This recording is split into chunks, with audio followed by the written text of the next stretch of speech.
Ако пред 10 на 15 години банките се тепаа да одобрат хипотекарен кредит за кој кредитобарателот заложуваше куќа, стан или деловен објект, сега работите драстично се променија. Нереалните проценки на имотот, но и промените на пазарот како последица на транзицијата доведоа до ситуација многу хипотеки да извисат на штета на банките, поради што се одлеале или пропаднале огромни парични средства. Во ударот врз банките дојде со новата регулатива на Народна банка, со која се намалува вредноста на преземаниот хипотекарен имот за 20% годишно. Тоа ги принуди македонските банки да не секојдневни мерки, па така тие се подготвени да понудат одлични кредитни услови, за да се ослободат од имотот кој го стекнале врз база на нефункционални кредити.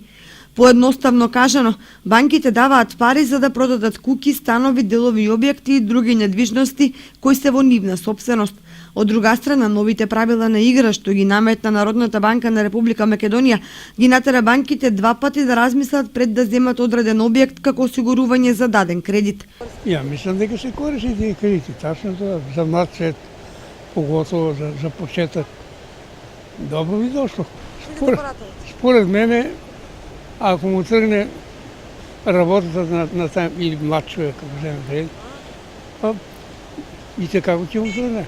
Ако му тргне, ако заглави, тоа па негова работа. Сепак штрек е нако. И од него зависи како ќе почне со бизнисот.